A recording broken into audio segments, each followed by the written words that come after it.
Hello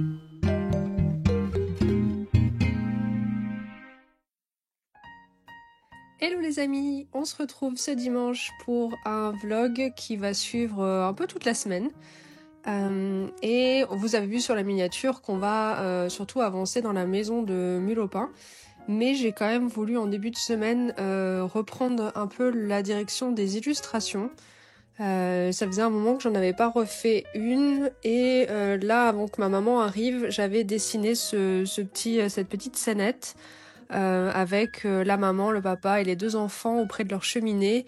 Donc c'est pour le mois d'octobre du calendrier. Et donc je voulais une scène un peu déjà en intérieur avec un endroit un peu décoré, un peu automnal. On voit pas là mais on verra qu'il y aura des feuilles et des citrouilles. Et une ambiance un peu feu de cheminée, très orangée, marronnée, une ambiance chaleureuse. Donc j'étais contente, enfin comme d'habitude vous commencez à me connaître, quand je dis je suis contente, bon voilà, il y a toujours des trucs qui me plaisent pas énormément, mais disons que dans l'ensemble le crayonné me semblait pas mal. Je trouvais que la composition marchait bien, il y avait des éléments un peu partout, c'était cohérent, c'était mignon. J'ai tenté de faire une nouvelle tête au Mulopin, toujours dans l'optique de chercher, de trouver finalement le style, la patte un petit peu qui les distingue, dont on se dit ah bah là on les voit, c'est les Mulopins, on sait ils ont la tête comme ça, les yeux comme ça, les oreilles comme ça, la couleur comme ça. Et donc j'ai essayé. J'ai repris ma plume, mon encrier. Alors, la semaine dernière, ou il y a 2 semaines, ou je sais plus, la dernière vidéo où j'avais déjà utilisé cette encre, je vous avais dit qu'elle n'était pas hyper waterproof, mais que ça allait finalement parce que l'eau que je vais utiliser par la suite avec l'aquarelle, diluait certes le trait, mais c'était pas dérangeant parce que ça rendait un petit peu le côté flouté par exemple, qui était un peu vintage, un peu vieillot, mais qui me plaisait bien. Ceci dit, j'aime bien aussi quand le trait de l'encre reste quand même bien net, mais bon, c'était pas hyper dérangeant. Là, je vous avouerai qu'après avoir fini l'ancrage, et avoir commencé à faire un lavis, parce que comme je vous l'ai dit, je voulais donner un côté chaleureux à l'illustration, donc forcément un lavis d'aquarelle jaune orangé me semblait obligatoire quoi. Donc j'ai fait ça et grosse erreur, l'encre a bavé de partout. Le papier déjà, c'est toujours l'ancien papier que j'utilise parce que le nouveau pour l'instant je l'ai pas encore baptisé. Parce que je me dis que je suis que en travail de recherche pour l'instant, donc je voulais pas utiliser du très beau papier, je voulais utiliser ce que j'avais déjà sous la main. Et donc ce papier-là gondole extrêmement vite quand il y a de l'eau dessus, et donc ça n'aidait pas, ça faisait comme des espèces de mares d'eau avec l'encre qui allait partout. Je ne vous ai pas filmé cette partie-là, mais c'était pas fameux. Ceci dit, là vous voyez le côté ancrage qui fonctionne plutôt bien.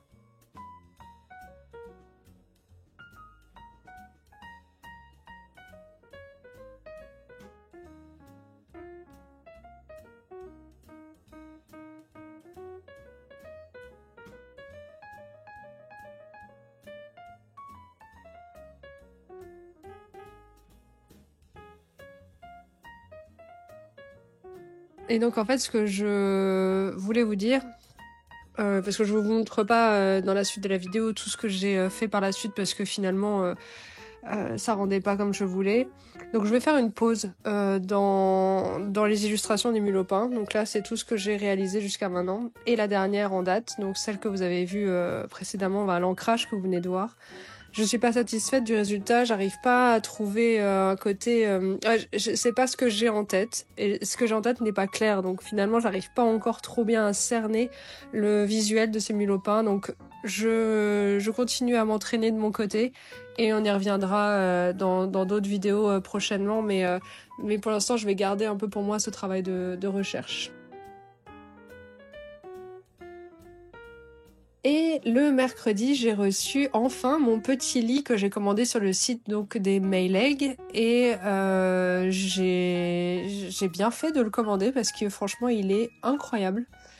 le détail, même le, la couverture, l'oreiller, le matelas, toutes les finitions sont très très jolies. Seule chose peut-être, c'est la dorure sur les barreaux. La peinture n'est pas hyper bien appliquée. Mais bon, c'est un détail. Et Rémi qui vient nous dire coucou. Je vous apprends rien, hein, dès qu'il y a un carton vide, les chats sont là.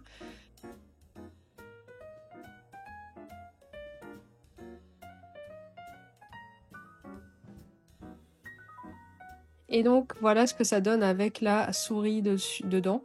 Donc la maman, Mayleg. Donc c'est un lit pour deux, hein. C'est juste que là je n'avais qu'une sous la main. Et les deux rentreront sans problème, mais là j'avais que la maman.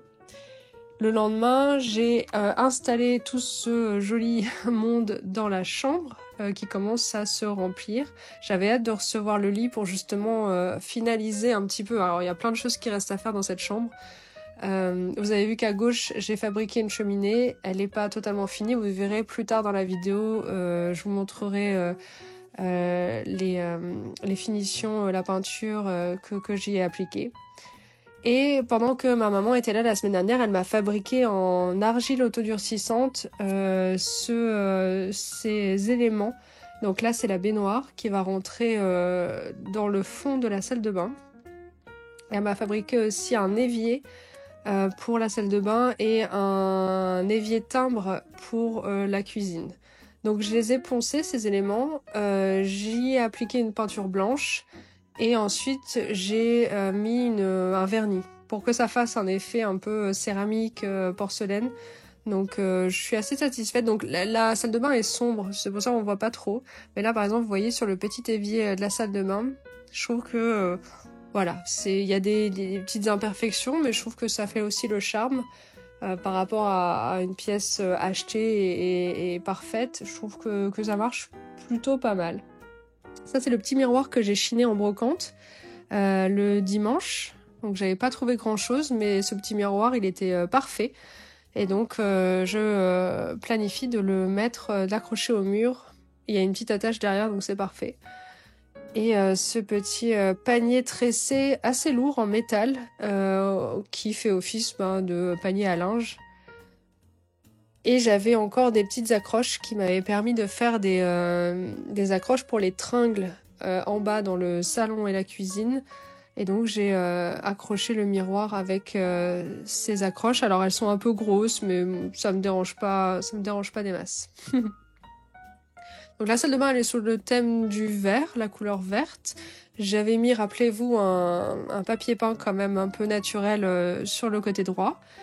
Et voilà la salle de bain avec les quelques meubles. Donc il manque un WC quand même dans cette salle de bain. Donc ça, il faut que je regarde si je l'achète, si je le fabrique. Il manque la fenêtre, il manque aussi un rideau de douche. J'avais envie de mettre un rideau de douche. Et puis la colonne de douche. Parce que j'avais envie de faire quelque chose un peu, vous savez, en tuyau laiton. Voilà, donc ça, je vais peut-être le fabriquer. Je me suis mise aussi à décorer la cheminée. Donc c'est dans du balsa que j'ai découpé tous ces éléments. Très simple à réaliser, honnêtement. J'ai vu une photo sur Pinterest et je me suis dit, tant qu'à faire, autant faire moi-même la cheminée. En fait, je vous explique, je voulais prendre un cadre. Je crois que je vous l'avais déjà dit, mais au cas où. Je voulais prendre un petit cadre, vraiment un tout petit, genre A6 ou même moins, avec des moulures. Et dans ces cas-là, j'aurais coupé en deux ce cadre et j'aurais pris la partie qui forme un U finalement et je l'aurais mis en tant que cadre de cheminée. Sauf qu'on a regardé quand même un peu partout avec ma maman et on n'a pas trouvé. Franchement, je pensais pas que ça allait être compliqué à trouver, mais bon, on n'a pas trouvé. Après, on n'a pas cherché non plus, je dis partout, mais vraiment, on a dû faire 3-4 magasins. Même sur Amazon, j'ai pas trop trouvé ce que je cherchais. Et donc, au lieu de se prendre un peu la tête sur ça et de pas le faire, je me suis dit, tiens, il me reste du balsa. J'ai, en plus de ça, un tutoriel vite fait sur Pinterest. Enfin, en tout cas, des étapes prises en photo. Ça m'a pas l'air compliqué. Donc, j'ai fait ça. Ça m'a pris 15 minutes. Et le résultat va très bien. Après aussi, on avait tenté avec ma maman, enfin c'est surtout elle qui avait tenté de faire une cheminée, un manteau de cheminée pareil, en argile autodurcissante. Le truc, c'est que c'était pas le plus facile. Il fallait donner un petit peu ce côté moulure que j'aime bien. Et franchement, ouais, prise de tête et du coup, abandon du projet. Mais c'est bien, au moins, on l'a testé. Et donc, cette cheminée, elle ira dans la chambre des parents. Puisque en bas, je vais faire un poêle à bois. Parce qu'en fait, vous allez voir, ou je sais pas si je l'ai filmé, mais il n'y a pas vraiment de place entre le fauteuil que j'ai fait la semaine dernière et le meuble, le gros meuble rouge rose de bibliothèque et la table à manger. En fait, si j'avais mis un manteau de cheminée comme celui que vous voyez là, ça aurait été trop rempli, l'espace aurait été trop rempli. Du coup, je me suis dit, tant qu'à faire un petit poêle à bois avec un rouleau de papier toilette. C'était le bon diamètre, la bonne taille, donc j'ai fait ça. Je l'ai pas fini, vous allez voir, j'ai commencé. Si vous avez des idées, des recommandations pour faire les finitions du poêle, je veux pas forcément qu'il soit noir en fonte, il peut être de couleur avec des moulures, des détails, un effet carrelage, pourquoi pas. Donc je sais pas, vous allez voir et vous me dites en commentaire si vous avez des idées. Donc voilà la cheminée, j'avais encore du papier collant effet marbre, j'ai retrouvé ça dans mon matériel et je trouve que ça le fait particulièrement. Il manque juste, je dirais, dans la partie encadrée là en haut, comme des dessins, des moulures. Alors les gens l'ont fait, je pense, à la colle chaude, pistolet à colle. Moi j'ai pas, donc il faut que je regarde comment je fais pour avoir une espèce de moulure. Finalement, je trouve que le cadre fait vide. Donc encore une fois, vous me dites si vous avez des astuces. Une personne m'a demandé pourquoi en commentaire j'avais pas de pistolet à colle chaude. Je sais pas, c'est peut-être une croyance nulle qui vient de nulle part, mais j'ai l'impression, étant moi-même assez maladroite, je dirais, j'ai peur de me brûler, j'ai peur d'en mettre partout, que ce soit plus un dégât qu'autre chose, moi avec un pistolet à colle chaude. Je sais pas, c'est peut-être un mythe hein, que j'ai, mais je me fais pas confiance sur ça. Et vous voyez, pour le poêle à bois, donc j'avais une bougie qui fait un effet flamme comme ça, et ça rentre parfaitement dans le diamètre du rouleau de papier toilette. En plus, on a accès encore à la pile, si jamais il n'y a plus de pile dedans. Donc c'est parfait, donc c'est ce que je vous disais, je l'ai laissé blanc comme ça, j'ai juste recouvert d'une feuille de papier un peu semi-épaisse pour éviter le côté un peu cartonné du papier toilette, du rouleau de papier. Du coup, je l'ai laissé à cette étape-là, le poêle. Donc, vous me dites si vous avez des recommandations. Là, je fais le fameux rideau de douche. Donc, j'avais retrouvé dans mes tissus un tissu un peu satiné rose. Donc, le rose et le vert, je trouve que c'est deux couleurs qui se marient très bien. Donc, ça tombe bien. Et bon, il a un pli dedans, mais c'est pas très grave. Je peux toujours essayer de le repasser. Et pour accrocher ce morceau, ce rideau, j'ai décidé de coller une bande de dentelle. Comme ça, je pourrais passer des anneaux dans les trous de la dentelle et accrocher ces anneaux à une tringle qui elle-même sera accrochée au plafond. Donc vous voyez, il y a de la réflexion. Et donc, je colle ça. J'avais pas prévu de coller des quatre côtés. Mais comme j'ai coupé au ciseau, les bords sont francs. C'est vrai que j'aurais pu faire de la couture, mais clairement non. Je suis vraiment pas forte en couture. Donc j'ai préféré coller sur les quatre côtés, même principe, hein, le ruban de dentelle. Et avec des petits anneaux que j'avais retrouvés dans mon matériel de bijouterie et mes pinces, j'ai inséré des anneaux à quelques centimètres de distance les uns des autres sur le côté, le haut de ce rideau. Et je trouve que ça rend bien, ça marche plutôt bien. Vous allez voir, je vais le positionner après dans la salle de bain et ça finit un petit peu ce côté plus réaliste entre guillemets de la salle de bain. Parce que certes c'est une baignoire, mais je pense toujours au côté pratique. Si on a envie de prendre une douche, on peut aussi sans mettre de l'eau partout. Donc voilà la tringle, les anneaux et le rideau Donc la colle permet de donner un peu une forme. Vous allez voir, je vais un peu le faire plier, on va dire, sur le côté, voilà, pour qu'on voit un petit peu la fenêtre. Et ça marche plutôt bien. Donc là, sur la droite de la baignoire, il y aura une colonne de douche qui va monter. Et pour la fenêtre, j'avais pas envie de faire la même fenêtre que dans la chambre parce que c'est une fenêtre de salle de bain. En général, les fenêtres de salle de bain sont un peu opaques où on voit pas vraiment trop à travers, question d'intimité. Du coup là, avec ma maman, on avait pensé à faire un vitrail. Moi j'aime bien le principe là, j'aime bien même dans la vraie vie, je trouve ça joli. Pas partout, mais franchement, il y a des pièces comme une montée d'escalier ou une porte d'entrée ou une véranda avec un peu ce côté vert teinté. Et quand le soleil donne dessus, c'est juste magnifique. Ça fait un petit côté magique à la pièce qui est trop bien. Et du coup, on s'est dit, mais comment on va faire ce côté vitrail ? J'avais pensé à mettre du vernis en couche fine, du vernis coloré. On avait pensé à 2-3 trucs différents, puis ensuite on s'est dit mais en fait ce qu'il faudrait c'est des feuilles de couleurs différentes, plastifiées et un peu transparentes.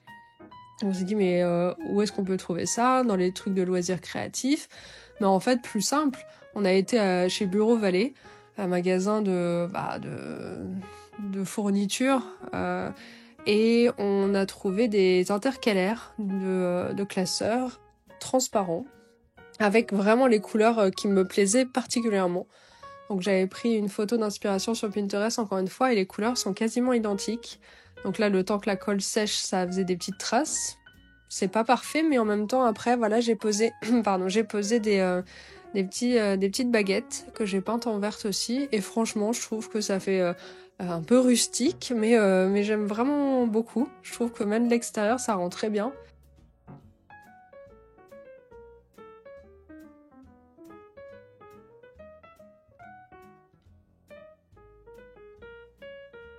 En tout cas, merci d'avoir suivi et nous, on se dit à la semaine prochaine.